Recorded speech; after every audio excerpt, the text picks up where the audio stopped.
Hello दोस्तों, welcome back to my channel. तो क्या आपको पता है कि मैंने ये टेस्टी और कुरकुरे पकौड़े पोहा से बनाकर तैयार करे हैं। इनको बनाना बहुत आसान है और मिनटों में बनकर तैयार हो जाते हैं। एक बार बनाकर खाइए और घर वालों को भी खिलाइए, आप इसके फैन हो जाओगे।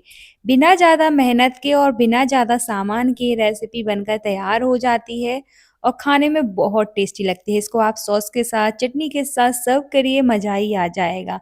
और ये बाहर से क्रिस्पी अंदर से सॉफ्ट होते हैं। एक बार अगर आपने बना लिया ना, तो आपके बच्चे इसको हर बार डिमांड करने वाले हैं। और बहुत से लोग बोलते हैं कि जब वो फ्राई करते हैं इन पकौड़ों को, तो वो ऑयल में क्या हो जाते हैं, बिखर जाते हैं या फिर ज़्यादा ऑयल एब्ज़ॉर्ब करते हैं। तो यहाँ पर आप देख सकते हैं कि ये ना ही ज़्यादा ऑयल एब्ज़ॉर्ब करेंगे और ना ही ये ऑयल में जाकर बिखरेंगे।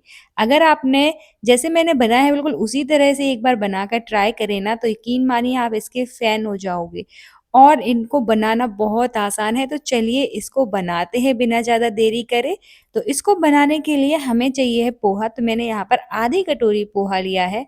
आप क्वांटिटी को कम ज़्यादा कर सकते हैं, आधी कटोरी पोहा से ही हम बहुत सारा नाश्ता बनाकर तैयार कर सकते हैं। अगर आप ज़्यादा लोगों के लिए बनाना चाहते हैं, तो यहाँ पर 1 कटोरी पोहा का यूज़ कर सकते हैं। मैंने यहाँ पर आधी कटोरी से ही नाश्ता बनाकर तैयार किया है। तो अब अच्छे से हमें वॉश करना है 1 से 2 बार पोहा को, ताकि इसकी सारी डर्ट निकल जाए। यहाँ पर आप पोहा कोई-सा भी ले सकते हैं, जो भी आपके पास है वो वाला आप पोहा यूज़ कर सकते हैं। ऐसा कोई स्पेसिफिक नहीं है कि आपको यही वाला पोहा लेना है। तो इस तरह से बढ़िया से 1 से 2 बार अच्छे से वॉश करेंगे, ताकि ये जो डर्ट है वो सारी निकल जाए। तो देखिए कितनी डर्ट निकली है, तो इस तरह से ये जो क्लाउडी वाटर है वो निकल जाएगा। तो हम इसको बढ़िया से 1 से 2 बार अच्छे से वॉश कर लेंगे, इस तरह से वो पानी डाल कर रख देंगे। तो ज़्यादा पानी नहीं डालना है, बस इतना पानी डालना है कि बस पोहा जो है वो हमारे अच्छे से भीग जाए। और इनको हम 5 मिनट के लिए साइड में रख देंगे। तब तक लेंगे हम आलू। तो आज का जो नाश्ता है वो हम पोहा और कच्चे आलू से बनाने वाले हैं। तो इस तरह से मैंने 1 आलू लिया है मीडियम साइज़ का। तो यहाँ पर मैंने आधी कटोरी पोहा का यूज़ किया था, तो 1 मीडियम साइज़ का मैंने कच्चा आलू लिया है। अगर आप आधी 1 कटोरी ले रहे हैं पोहा, तो यहाँ पर आप 2 आलुओं का यूज़ कर सकते हैं। तो ये आपके ऊपर डिपेंड है, क्वांटिटी आप कम-ज़्यादा कर सकते हैं। देखिए इस नाश्ते को बनाना बहुत आसान है, ना ज़्यादा मेहनत लगती है और मिनटों में बनकर तैयार हो जाती है। ज़्यादा सामान की भी ज़रूरत नहीं पड़ती है और आप इनको फटाफट कभी भी बनाकर तैयार कर सकते हैं। शाम की चाय के साथ इसको बनाइए, जब भी आपका मन करे तब इसको आप बना सकते हैं। आपके बच्चों को भी बहुत पसंद आएगी, क्योंकि ये बहुत क्रिस्पी होते हैं। तो देखिए इस तरह से हमें अच्छे से बढ़िया से छील लेना है आलू को, और इस तरह से हमें उसको रफली चॉप कर लेना है। अगर आपने ये एक बार ये बना लिया ना, तो यकीन मानो आप मेरे फ़ैन हो जाओगे। बहुत टेस्टी लगते हैं और बहुत ही ज़्यादा क्रिस्पी भी लगते हैं। और इसको बनाना तो आपको पता ही है कितना आसान है, घर में पड़े सामान से ही आज ये रेसिपी हम बनाकर तैयार करने वाले हैं। तो चलिए सबसे पहले इस तरह से हमें आलूओं को अपने कट कर लेना है। तो देखिए कितनी ईज़िली आलू भी कट हो गए हैं। मतलब इसको आप 10 से 15 मिनट में ईज़िली बनाकर तैयार कर सकते हैं। सुबह या फिर शाम को जब भी आप इसको बनाना चाहते हैं, कभी भी बना सकते हैं, बिना ज़्यादा सामान के, और बहुत कम समय में इसको बनाकर तैयार करिए। जब भी कोई मेहमान आ रहा है तो उनको बनाकर खिलाइए। तो इस तरह से हमें रफली चॉप करके छोटे-छोटे पीसेस में इस तरह से कट कर लेंगे हम आलू को, और बढ़िया से इसको 1 से 2 बार धुल लेंगे, ताकि जो इसका स्टार्च है वो निकल जाए। अगर आप इसको बिना धुले इस तरह से रखेंगे, तो आलू जो है वो काले पड़ने लग जाएँगे। तो कोशिश करिए इसको पानी में डालकर रखें, या फिर अच्छे से धुल लें 1 से 2 बार। तो चलिए इसको साइड में रख देते हैं। अब जो पोहा है हमारा वो अच्छे से भीग चुका है, देखिए कितना अच्छे से भीग चुका है, सॉफ्ट भी हो गया। इसका सारा एक्स्ट्रा पानी हम निकाल लेंगे। अब हम इसको साइड में रख देते हैं। अब जो हमने आलूओं को कट करके रखा था उसको डालेंगे हम ग्राइंडर जार में। यहाँ पर मैंने 1 हरी मिर्च को डाला है तोड़कर, और 1 इंच अदरक को डाला है। तो यहाँ पर हरी मिर्च आप कम-ज़्यादा कर सकते हैं, जितना आपको तीखा खाना पसंद है उस हिसाब से डाल सकते हैं। और बिना पानी डाले हम इस तरह से इन सारी चीज़ों को ग्राइंड कर लेंगे। जब आलूओं को हम अच्छे से ग्राइंड कर लेंगे, उसके बाद ही हम पोहा डालेंगे जिसको हमने भिगो कर रखा था, और उसी जार में डालेंगे जिसमें हमने आलूओं को ग्राइंड किया है। साथ ही में और थोड़ा-सा पानी डालकर उसको भी हम ग्राइंड कर लेंगे। तो पहले आलू को ग्राइंड कर लीजिए, उसके बाद पोहा को करेंगे, नहीं तो जो हमारे आलू हैं उसके लम्प्स रह जाएँगे। तो पहले आलूओं को ग्राइंड करके इस तरह से बढ़िया से हमें एक पेस्ट बनाकर तैयार कर लेना है। तो देखिए यहाँ पर ज़्यादा पानी नहीं डालेंगे, कम ही पानी डालेंगे। अगर आप ज़्यादा पानी डाल देंगे तो जो आपका बैटर है वो पतला हो जाएगा, और यहाँ पर हमें पतला बैटर नहीं चाहिए, हमें ऐसा बैटर चाहिए जिससे हम पकौड़े बना सकें।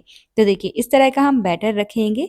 अब इसमें हमें कुछ ज़्यादा चीज़ें नहीं डालनी है, हम टेस्ट के अकॉर्डिंग नमक डालेंगे क्योंकि यहाँ पर हम हरी मिर्च तो पहले ही डाल चुके हैं। यहाँ पर मैंने डाला है 3 से 4 चम्मच जो है चावल का आटा। तो यहाँ पर आप चावल के आटे को स्किप भी कर सकते हैं, लेकिन मैंने यहाँ पर इसलिए डाला है क्योंकि इससे आपका जो नाश्ता है वो और भी ज़्यादा क्रिस्पी बनता है। तो अगर आपके पास है तो ज़रूर से डालिएगा। चावल के आटे से क्या होगा कि आपका जो नाश्ता वो है वो डबल क्रिस्पी बनने वाला है, बहुत टेस्टी लगता है। तो एक बार ज़रूर इस तरह से ऐड करिएगा। और इसको हम बढ़िया से 2 से 3 मिनट तक फेंट लेंगे। एक ही डायरेक्शन में हम फेंटेंगे और तब तक फेंटना है जब तक इसमें एयरी टेक्सचर ना आ जाए। यहाँ पर मैंने चावल का आटा यूज़ किया है, उसकी जगह आप गेहूँ का आटा भी यूज़ कर सकते हैं। अगर आपके पास चावल का आटा नहीं है तो आप गेहूँ का आटा ले सकते हैं। ये आपके ऊपर डिपेंड करता है। गेहूँ का आटा अगर आप यूज़ कर रहे हैं तो जो आपका नाश्ता, जो आपके पकौड़े बनकर तैयार होंगे वो जल्दी सॉगी हो जाएँगे। इसीलिए मैंने यहाँ पर चावल के आटे का यूज़ किया है। तो ये बिल्कुल ऑप्शनल है, आप यहाँ पर गेहूँ के आटे का भी यूज़ कर सकते हैं और अच्छे से 2 से 3 मिनट के लिए ज़रूर से फेंटना। इस तरह से एक ही डायरेक्शन में ज़रूर फेंटना। देखिए इसका टेक्सचर भी बदल गया है। आप जितना फेंटोगे ना उतनी ही अच्छे आपके जो पकौड़े बनकर तैयार होंगे। फेंटने के बाद हम इनको डायरेक्ट गरम हॉट ऑयल में डालते जाएँगे।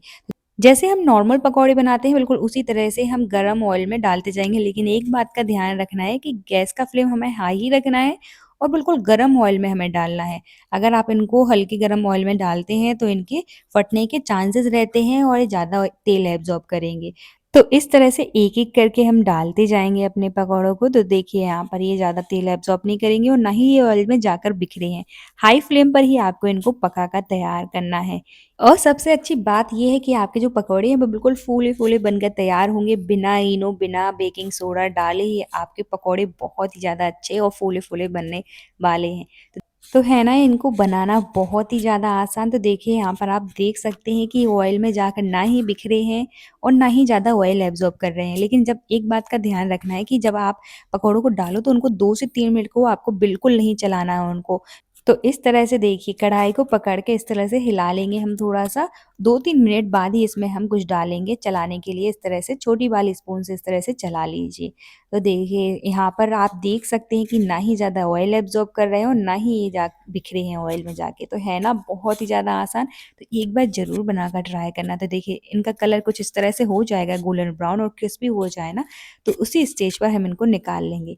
तो चलिए निकाल लेते हैं। इनका कलर भी बहुत ही ज़्यादा बढ़िया आ गया है।